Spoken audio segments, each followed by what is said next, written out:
My name is Emery Davidson. I'm 36 years old, and for most of my adult life, I believed that if I worked hard enough, gave generously enough, and stayed quiet through disappointment, one day my family would finally look at me and say, "We're proud of you." That belief died on a crisp October evening in Austin, Texas, under warm Edison bulbs and the smell of honey-glazed ham. I had spent weeks planning that dinner, not because I love hosting, but because I wanted this one night to mean something. The table was dressed in new linen napkins, crystal candlesticks reflecting soft gold light across polished wood. I curated the playlist myself, slow acoustic country, the kind that made a house feel like a memory.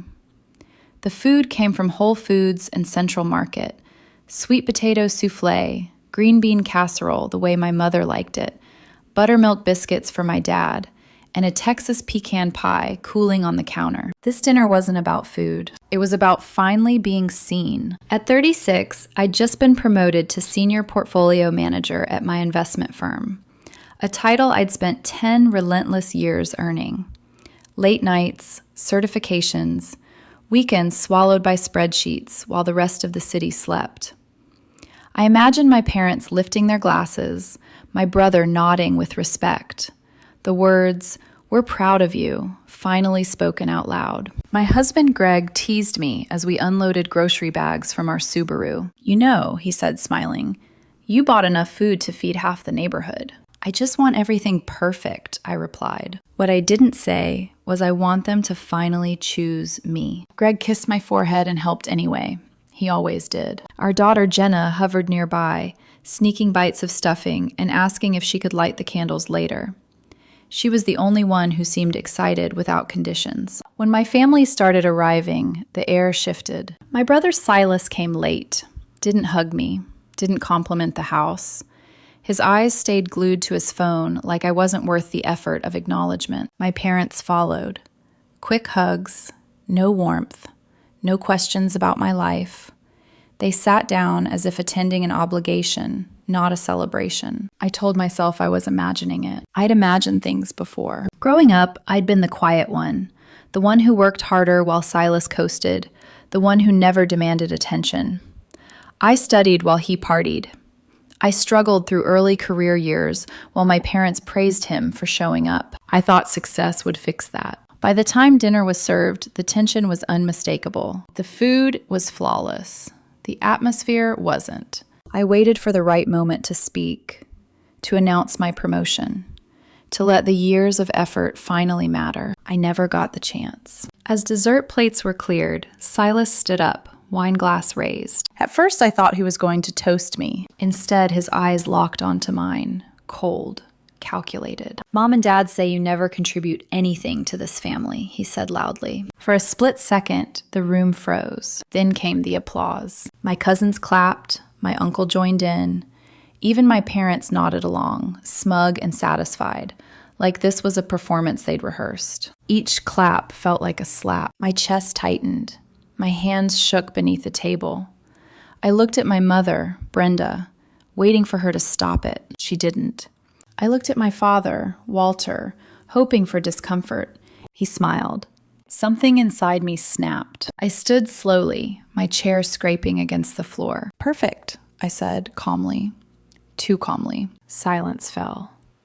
"Then the $5,500 I've been paying every month for your mortgage stops today." Walter choked on his wine. Brenda's fork slipped from her hand and clattered against her plate, her face drained of color. The applause died instantly. I didn't explain. I didn't need to. But I did anyway. "For 4 years," I continued, voice steady despite my heart racing, "I've paid your mortgage. Every month.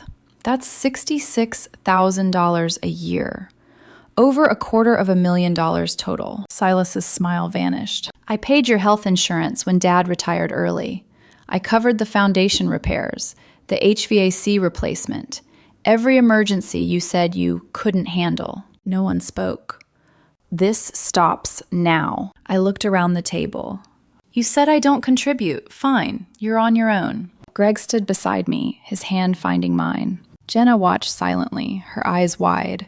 Not confused, but aware. The meal ended in silence. That night, something fundamental broke, and there was no going back. 3 days passed after the dinner before my mother finally called. I was in my home office, the late morning sun cutting across my desk as I reviewed portfolio performance reports. Numbers had always been my refuge. Clean, logical, predictable. Unlike family. My phone buzzed. Brenda. I didn't answer. The voicemail came seconds later. Her voice sounded shaky, but there was a sharp edge underneath, one I'd known my whole life. Emery, you're being too harsh, she said. You embarrassed us. You can't just pull the rug out from under us like that. Your father and I are struggling, and you know it. No, thank you. No acknowledgement. Just accusation, dressed up as concern. I replayed the message twice, my jaw tightening with every word. She talked about how hard things had been since Walter retired early, how stressful it was not knowing how they'd manage next month, how disappointed she was in me. Not once did she mention the 4 years I'd quietly carried their financial weight. Not once did she say she was proud of me. I deleted the voicemail. The silence that followed felt heavy, but also honest. That afternoon, I logged into my bank account. The mortgage payment was scheduled to go out in 2 days, $5,500. I hovered over the screen longer than I expected to. For 4 years, that number had been a constant, a silent promise, a safety net they never thanked me for, but always assumed would be there. I clicked cancel. Then the health insurance transfer. Cancel. The confirmation screen popped up. Clean, neutral, unforgiving. I sat back in my chair, my heart pounding.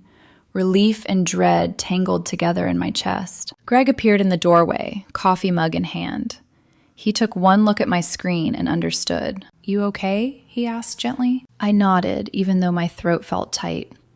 I think I am. I should have done this years ago. He came over, resting a hand on my shoulder. You've done more than enough, Em. That night, the messages started coming. Cousins I barely spoke to anymore suddenly had opinions. I heard you're abandoning your parents. Family doesn't do that to each other. Money changed you. Each message felt like salt rubbed into a wound that had barely begun to close. I didn't respond. I learned something important that night.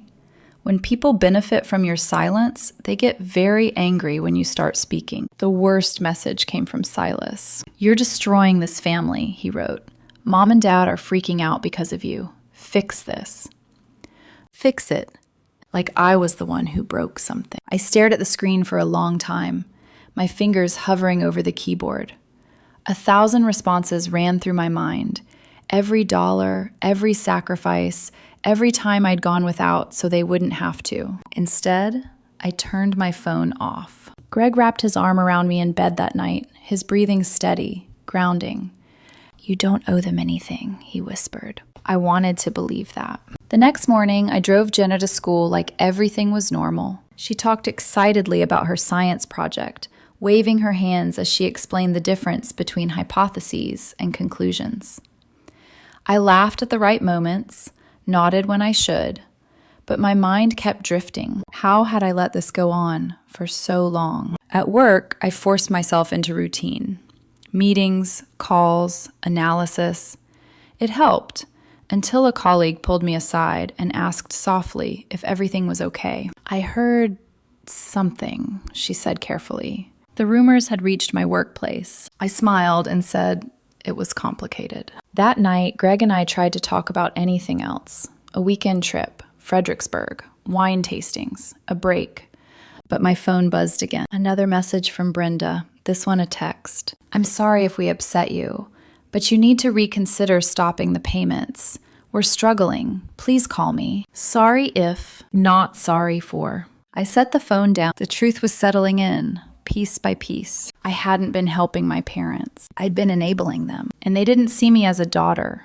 They saw me as a resource. The realization hurt more than the dinner ever could. 2 days later, Greg called me from work. Silas showed up, he said. My stomach dropped.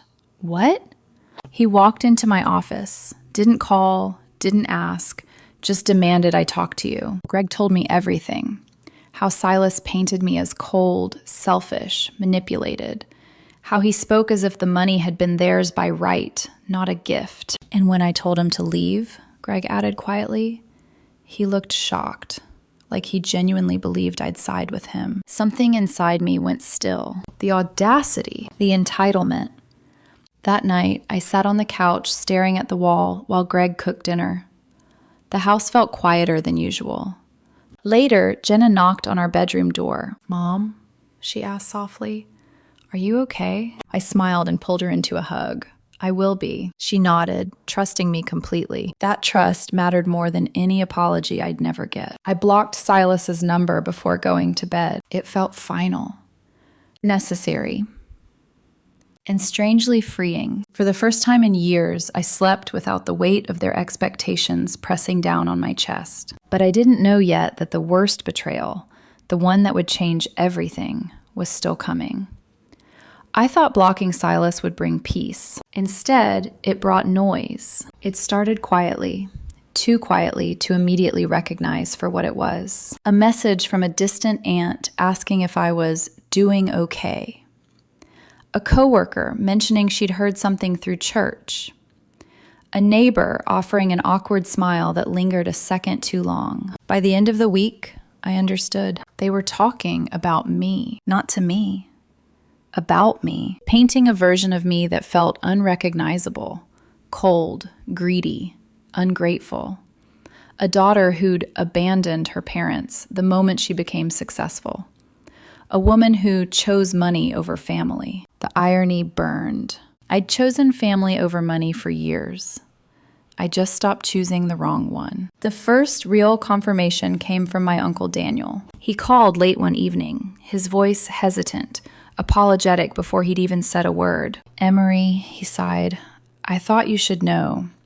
Your parents have been calling people." My stomach tightened. Calling who? Everyone, he admitted. Relatives, old neighbors, Brenda's book club friends. They're saying you cut them off financially out of nowhere, that Greg is controlling you, that you've changed. I closed my eyes, leaning back against the kitchen counter. Of course Greg was the villain now. It couldn't possibly be that their daughter finally said no. "They didn't mention the mortgage?" I asked quietly. Daniel hesitated. "No, not once." I thanked him for telling me and hung up, my hands shaking slightly. That night, I scrolled through messages I'd ignored earlier. Read them properly this time. How could you let your parents suffer like this? Money isn't everything, Emery. Family helps family. Each one felt like a fresh betrayal. Not because they misunderstood, but because they never bothered to ask. Greg found me sitting on the edge of the bed, phone in hand, my face tight. "They're rewriting the story," I said flatly. He sat beside me. "Let them." "But people believe them," I whispered. "That doesn't make it true." It wasn't. 2 days later, Daniel called again. This time, "There's something else," he said. "Silas, he's been telling people you snapped, that you embarrassed Mom and Dad on purpose, that you've always resented him." A bitter laugh escaped me before I could stop it. Resented him? The one who never carried responsibility, never paid a bill, never sacrificed anything beyond showing up. I thanked Daniel again, hung up, and stared at the wall. Something didn't add up. Silas's anger felt performative, too loud, too convenient. That night, "He knew," I said. Greg paused, plate in hand. "Knew what?" "The payments, the mortgage, everything." I swallowed. "There's no way he didn't." Greg's expression darkened. "I've been thinking the same thing." The realization hit slowly, then all at once. Silas hadn't accused me at that dinner because he believed it. He accused me because he needed to protect himself. If everyone believed I wasn't contributing, no one would ever ask why he wasn't. The truth came the next morning. Daniel called early. "Emery," he said, breath unsteady, "I didn't want to get involved, but you deserve to know." I sat down. "Silas has known about the money for years," he continued. "He told me himself, said it was easier if you handled it. That way no one would expect anything from him." The room felt suddenly too small. "He bragged," Daniel added quietly. "Said he didn't have to help Mom and Dad because you had it covered." I didn't speak. I couldn't. All those years of silence. All those nights I lay awake worrying about whether I could afford another transfer without hurting my own family. All that time, Silas had known and said nothing. Worse, he let me be painted as the failure. I thanked Daniel mechanically and hung up. My hands trembled as I set the phone down. Greg came rushing in when he heard the sound, concern etched across his face. He knew, I said hollowly. He knew everything. Greg sat beside me, pulling me into his arms as the anger finally broke through the shock. It wasn't just betrayal, it was calculation. Silas hadn't just benefited from my generosity, he'd hidden behind it. That afternoon, I blocked Daniel too. Not out of anger, but necessity. I needed quiet. I needed space. I needed to stop receiving updates from a family I no longer belonged to. That evening, Jenna found me sitting on the couch, staring at nothing. "Mom?" she asked carefully. I pulled her into a hug, breathing in the familiar scent of her shampoo. "Sometimes," I said softly, choosing my words, "people don't tell the truth because the truth would make them look bad." She nodded slowly. "That's not fair." "No," I agreed. "It isn't." She leaned her head against my shoulder, trusting me completely. That trust felt sacred. That night, I unblocked Silas for exactly 30 seconds. Long enough to send one message. "I know you knew." Then I blocked him again. I didn't wait for a response. I didn't need one. The smear campaign continued for weeks. Facebook posts, vague but pointed. Comments about ungrateful children. Likes from relatives who never once asked for my side. I didn't respond. I didn't defend myself. I did something harder. I let them believe whatever they needed to believe, because the truth was no longer something I needed to prove. I knew it. Greg knew it. Jenna knew it. And for the first time in my life, that was enough. But my parents weren't finished, and the next move they made would force me to draw the hardest line yet.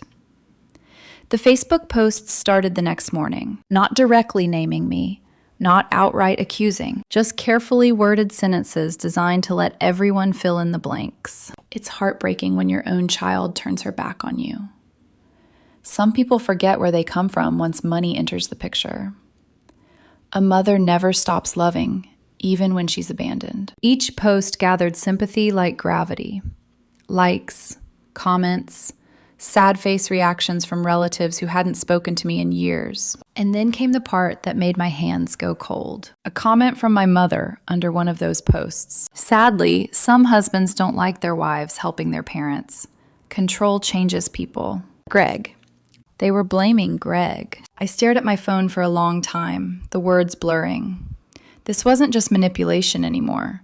This was deliberate character assassination. Greg found me at the kitchen table, my phone face down, my shoulders rigid. "They're dragging you again?" he asked quietly. "They're dragging you," I replied. His jaw tightened, but his voice stayed calm. "Then we stop pretending this is salvageable." That night, I blocked both my parents. I sat there, staring at their names on my screen, my thumb hovering longer than it had with Silas. Blocking your parents feels different. It feels like crossing a line society tells you never to cross, no matter how much damage they've done. But the moment their names disappeared from my notifications, something inside me unclenched. The guilt was there, but so was relief. The next day, I called my attorney. She was someone I trusted professionally, sharp, composed, unflinching. I told her everything: the payments, the accusations, the Facebook posts, the rumors, the entitlement. "I need to protect my family," I said. "Not just financially, emotionally." She didn't hesitate. We discussed setting up an irrevocable trust for Jenna, locked down, untouchable. We talked about formal boundaries, documentation, cease and desist letters, not revenge, protection. When I hung up, I felt steady in a way I hadn't in years. But the truth hadn't finished surfacing yet. That came later that evening, through Daniel, one last time. He called from a different number. "I know you blocked me," he said quickly, "but I had to tell you this." I stayed silent. "Your parents aren't confused, Emery," he continued. "They know exactly what they're doing." My stomach twisted. "They've been telling people you always resented them, that you were keeping score with the money, that the mortgage payments were your idea, not something they needed. I closed my eyes. They were rewriting history in real time. Daniel sighed. I'm sorry, I should have spoken up sooner. Why didn't you? I asked quietly. Because it was easier not to, he admitted.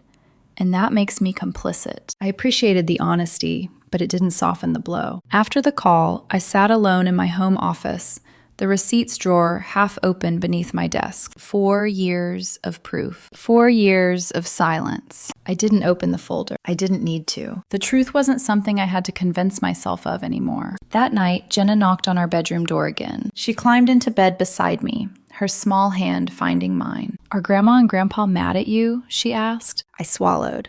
They're upset, I said carefully. But sometimes people get upset when you stop letting them hurt you. She thought about that. Did you do something wrong? No, I said firmly. I did something necessary. She nodded slowly, accepting it in the way only children can, without politics, without guilt, without manipulation. After she went back to her room, Greg wrapped his arms around me. You don't look broken, he said softly. I'm not, I replied. I'm just done. Done explaining. Done justifying. Done sacrificing. A week passed. Then another. The noise died down, not because they stopped talking, but because I stopped listening. Through Daniel, who I'd reblocked, I learned my parents were struggling. The mortgage was behind. Late notices were arriving. Silas hadn't stepped in. Of course he hadn't. I felt no triumph, only a quiet, heavy certainty. This was never about money. It was about control, and I had taken it back. But the final consequence, the one that would make this permanent, was still coming. And when it did, I would not turn back. The foreclosure notice arrived 3 weeks later. Not to me, but to my parents. I didn't see it myself. I heard about it through a third party, filtered and softened, like bad news delivered by someone afraid of how I might react. Daniel emailed me. I thought you should know. The bank started proceedings. They missed 3 payments. I read the message twice, then I closed my laptop. For a long time, I just sat there. I didn't feel satisfaction. I didn't feel revenge. I felt tired. 4 years, 48 payments a year.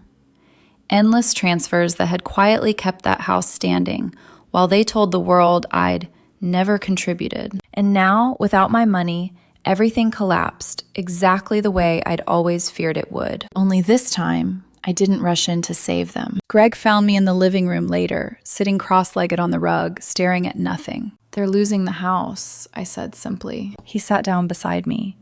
How do you feel? I searched myself for the answer. I feel like I already lost them a long time ago, I said. This is just the paperwork catching up. That night, my mother tried one last time. A new number.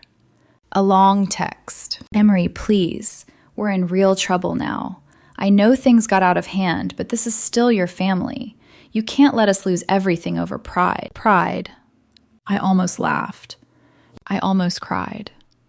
I didn't reply. Instead, I forwarded the message to my attorney. The cease and desist letter went out the next morning. Clear, professional, unemotional. It stated that I would no longer engage in financial support, direct communication, or tolerate defamatory statements, online or otherwise.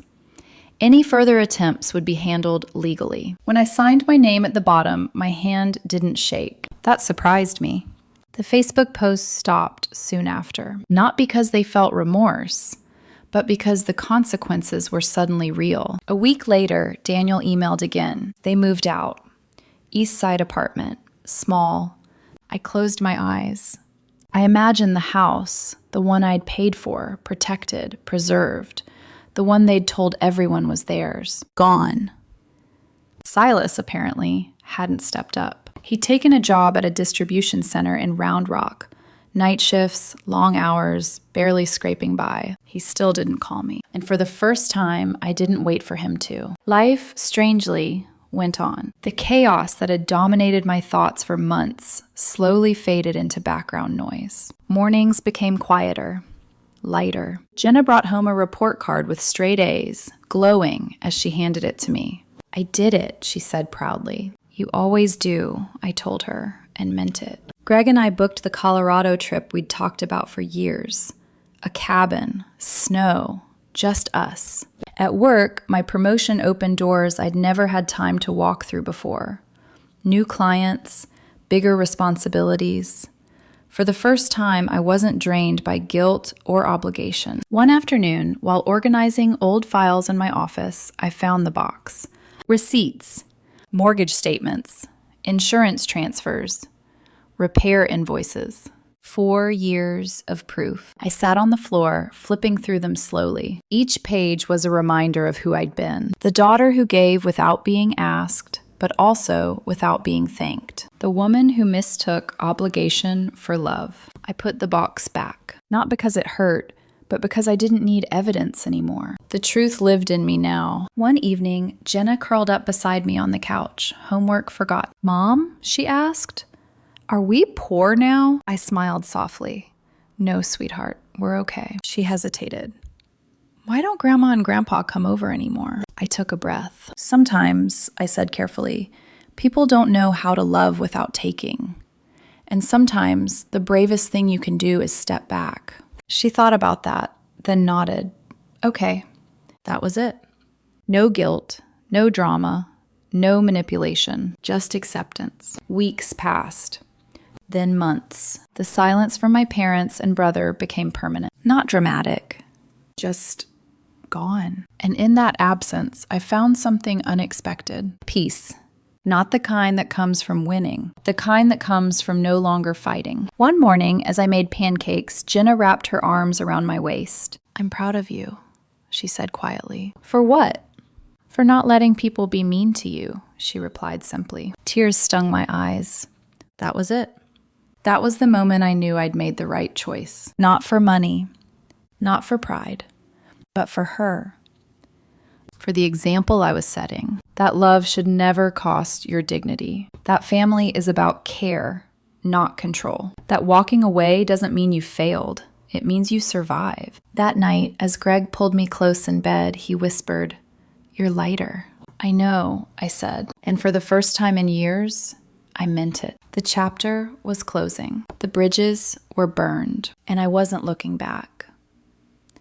A month passed, then 2. The silence from my parents and my brother didn't break. It settled. Heavy, permanent, undeniable. Through Daniel, whose updates now came rarely and without drama, I learned the final pieces. My parents hadn't adjusted well to the apartment. Walter's pride took the hardest hit. He rarely left the place. Brenda complained constantly, not about losing the house, but about how unfair it all was. Not once did she mention me with regret, only resentment. Silas kept working nights. He hadn't reached out. And somehow that hurt less than it once would have, because the truth was no longer something I was discovering. It was something I had accepted. At home, life was quieter in the best way. Greg and I fell into an easy rhythm again. Coffee together in the mornings, shared glances during late dinners, long talks that didn't end in exhaustion. Without the constant drain of guilt and obligation, our marriage felt lighter, healthier. Jenna thrived. She laughed more, asked questions without fear, grew in ways that reminded me why I'd drawn the line in the first place. One evening, as we packed for our Colorado trip, Jenna held up her snowboard gloves and grinned. "Do you think Grandma would have liked the snow?" she asked innocently. I paused. "Maybe," I said honestly, "but liking something doesn't always mean knowing how to enjoy it." She nodded, satisfied with the answer. That was something I was learning too. Some people don't know how to enjoy love unless it comes with control. The trip to Colorado was everything we needed. Cold air, quiet mornings, no phone notifications, no explanations owed to anyone. One night, sitting by the cabin fireplace, Greg reached for my hand. "You know," he said gently, "you don't look over your shoulder anymore." I smiled, because I finally stopped waiting for them to change. That was the truth. I'd spent years believing that if I loved harder, gave more, stayed silent longer, eventually they'd become the family I needed them to be. But love doesn't work like that, and neither does respect. Back home, I cleaned out my office. Old files, old notebooks, old versions of myself. When I reached the drawer with the receipts, I paused. Then I closed it. I didn't throw them away. I didn't need to. They weren't proof for anyone else. They were reminders for me of boundaries learned the hard way. Weeks later, Daniel sent one last message. Your mother tried asking about you. I didn't give her anything. I hope that was okay. I replied with a simple, thank you. Nothing more. Nothing less. That chapter was closed. One Saturday morning, as sunlight streamed into the kitchen, Jenna watched me flip pancakes and said something that stopped me mid-motion. Mom? Yes, sweetheart? I think family is just people who don't make you feel small. My throat tightened. You're right, I said softly. That's exactly what it is. Later that night, as I tucked her into bed, she asked the question I knew would come eventually. Do you think you'll ever talk to Grandma and Grandpa again? I thought about it honestly. I don't know, I said. Maybe someday, if they understand what they did and truly take responsibility. But I'm not waiting for that. I'm living my life. She nodded, content with the answer. As I walked back down the hallway, I passed my office door again. The drawer stayed closed. I didn't need the past anymore. I climbed into bed beside Greg. He pulled me close, resting his forehead against mine. You okay? He whispered. Yes, I said, and for the first time, there was no doubt behind the word. I'd lost the family I was born into, but I'd kept the family I chose. And more importantly, I'd kept myself. Sometimes the bravest thing you can do isn't forgiving. It's walking away, not in anger, but in clarity. And as I drifted to sleep, free from the weight of expectations that were never mine to carry, I knew this much for certain. I didn't fail my family. I saved myself.